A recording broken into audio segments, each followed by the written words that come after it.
Hi, everybody. This is Wintermute coming to you from the think tank. And today we're going to look at the tech options for Italy. Yes, they exist. Italy does have tech options in this game, oddly enough. I know that feels weird for most people. But yeah, here we go. They start off with one major factory. You see it right up there at northern part of Italy. Yep, right there, all by itself. That's it. That's the only factory they have, period. You got to build anything else. Now, so they get one die to start with. Is it really worth it for Italy to build another major factory to get more dice?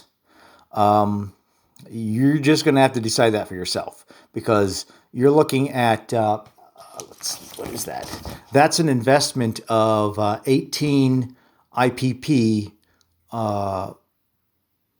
over 3 turns to get them to build another major factory.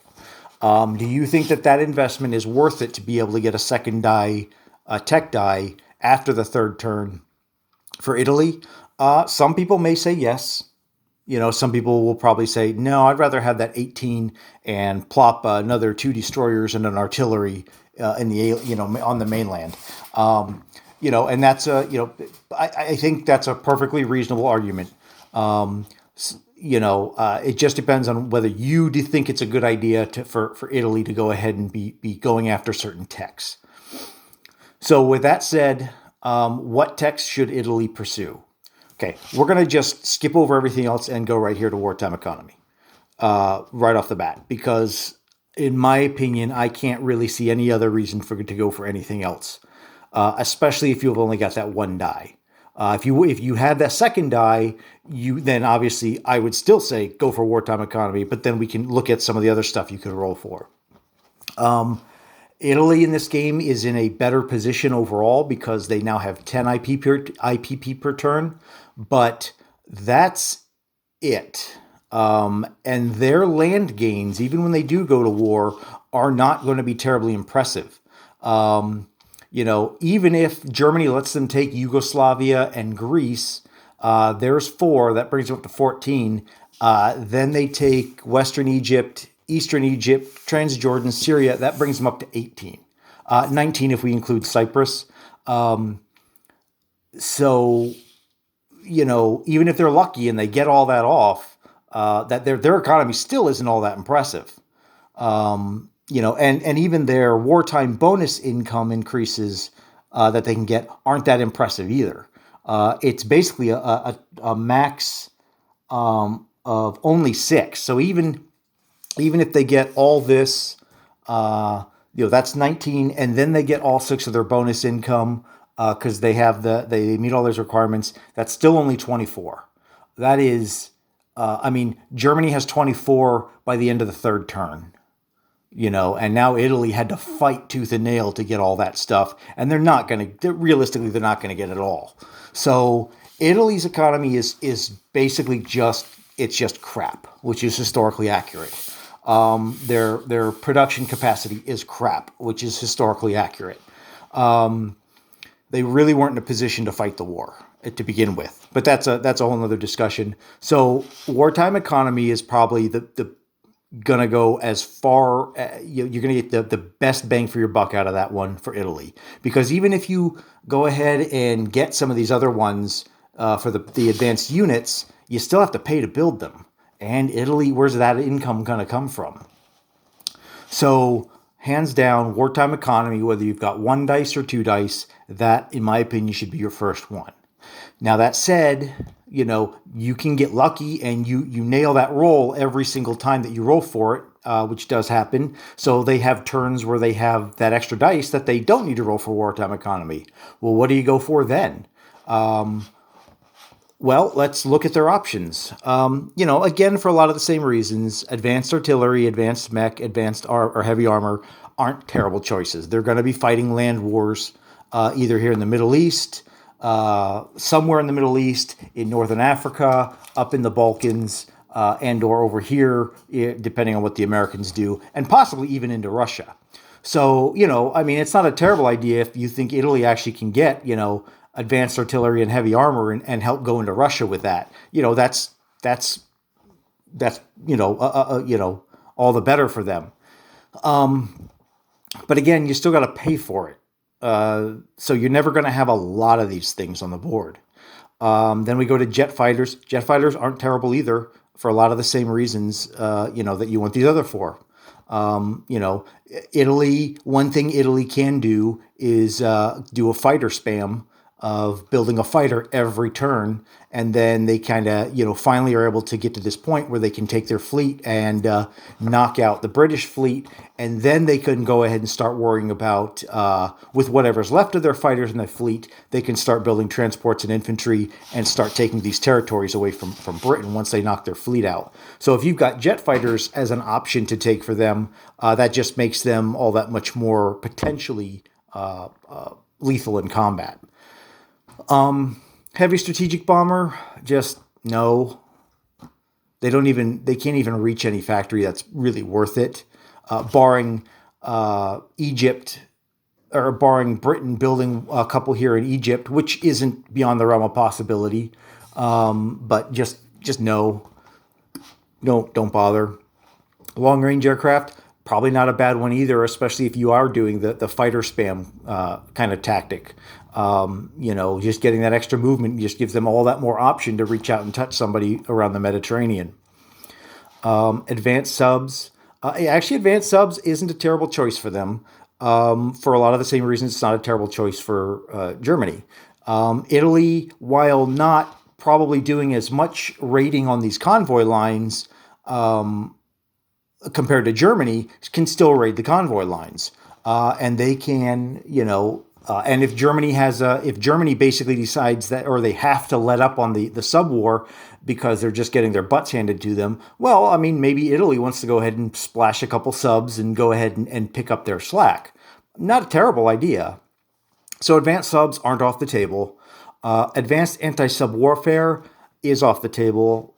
Italy has one line right here for $1. It's just not that big of a deal. Strategic rockets, again, probably just not that worth it. They, those rockets can probably get it to the point where those rockets can reach Eastern Egypt, if they've got a couple factories there. But, that's a big what if they build the factories there and you can go ahead and get those high die rolls for the strategic rockets. It just really isn't worth it in the long run for them. Radar, air bases can scramble unlimited number of fighters. Now, Italy doesn't actually have a whole lot of air bases on the board to start with. They actually only have 2 that I see. So maybe that's not a terrible idea, especially off of Sardinia right here, where it actually, now you can scramble into this sea zone, and this sea zone right from off of Sardinia. And so maybe that's where you stage your fighters, and then you kind of build your fleet here, and then when the Axis or the Allies, start to come in, you are in a position where you have a solid wall of defense there.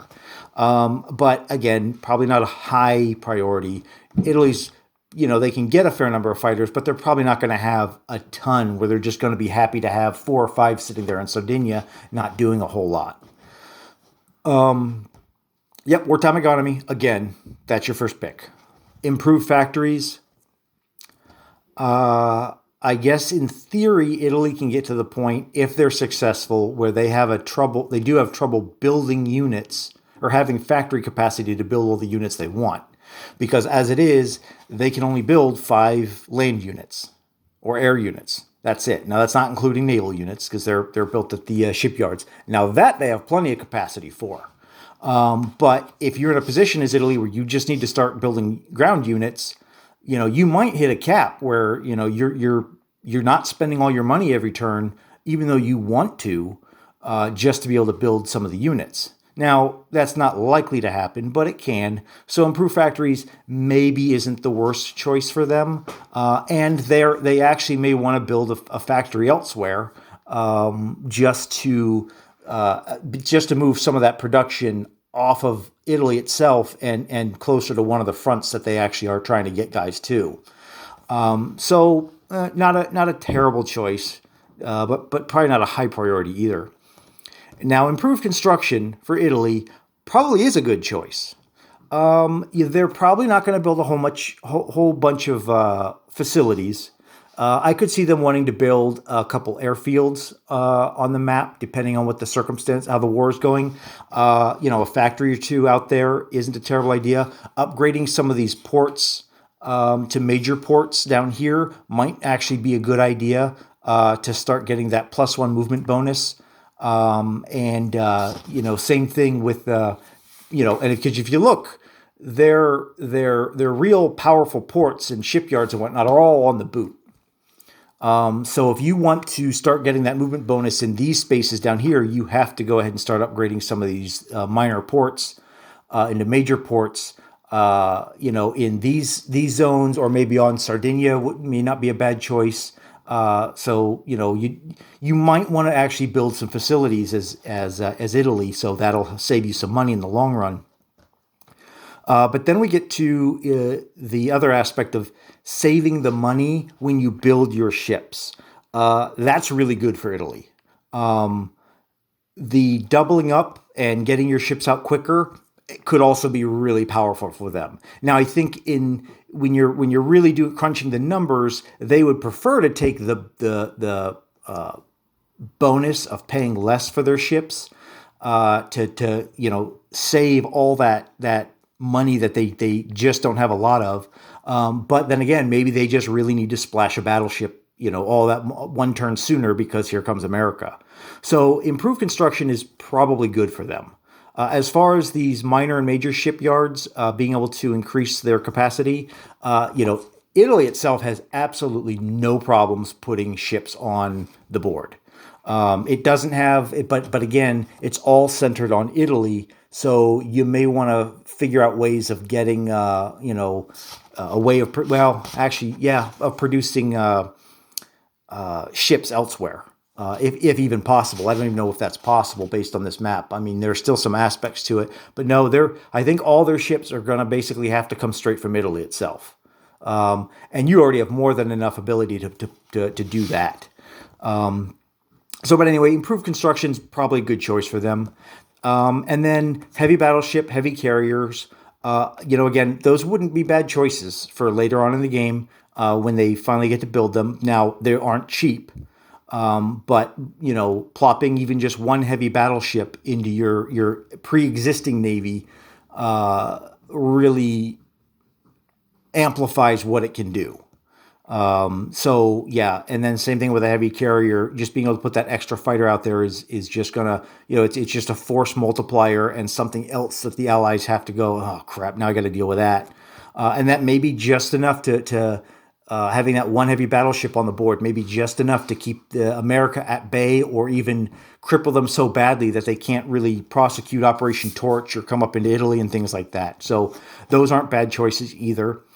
Attack transport, and for a lot of the same reasons I've talked about other nations, why it would be good. Now, Italy is more likely than a lot of the other nations to be doing amphibious assaults, because as a general rule, they're going to want to come down into North Africa and the Middle East, and they can even use amphibious assaults to take, Greece and Yugoslavia and places like that as a way of piling more troops on. So, not a terrible idea. If you want to go for that late game, depending again on how the game itself is actually playing out. And that kind of goes to the real thing with Italy. The real kicker is, if you look at Germany, you kind of know how things are going to go. At some point, they're going to take out France. At some point, they're going to take out Poland and probably a good portion of the Balkans. And at some point, they're going to go into Russia after a dust up with Britain. That's more or less how most games are going to go. Italy, though, is kind of a wild card because the traditional play is you're either going to come after Egypt over here in the kind of the Middle East areas, or you're going to kind of go after Gibraltar to try and foil those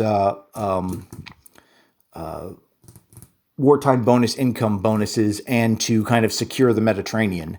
And the whole while you're doing that, you're trying to fight through the British Navy, which starts off pretty solid there. So, they're very, but that's the traditional Italy. There's a lot of other options that Italy has that I think makes them an interesting choice to play, even though they're frustrating. And I'll talk about some of those when I actually go into Italy, strategies for Italy that I've thought of. Um, so I won't go on and on about that. But one thing with Italy, the point that I'm getting to is, okay, you've rolled your tech die, you have your wartime economy, you're doing okay. Then what? And once you get to that, then what, as the Italian player, what you start rolling for next is going to be completely dictated on what the state of the game is. And there's no way I can predict what your goals are. And there's no way I can predict what your goals are and what the state of the game will be when Italy decides to pull the trigger and start going to war. They may be in a point where they're still building a huge navy, to counter this, the British, who are also building, and reinforcing this navy. So they're kind of in an arms race. Well, maybe then heavy battleships and advanced subs and things like that are your choice. Or they're going to go through. They're going to take Yugoslavia and then set themselves up to, blast through Romania and go into southern Russia. Well, then you're going to want more, probably advanced mech, artillery, and heavy armor to be able to pull that off. And then I've also talked about the fighter spam, and sometimes Italy likes to do that. And so maybe in that case, you're going to go for jet fighters, and or radar and things like that, to be able to make that more effective. So it all just depends on what. Like I said, in my opinion, you get wartime economy, and once you get wartime economy, then you look at where you are at in the game and what your goals are, and then you decide what you're going to be rolling for next. Because oddly enough, there's plenty of good options for Italy on this chart. You just don't be disappointed when you don't get them, with that one die. So, put in the comments how you feel about Italy, and your frustrations in the past of playing them, which we've all had. But then, if you disagree with some of my assessments of their tech and their options, feel free to make a comment. And this is Wintermute signing off.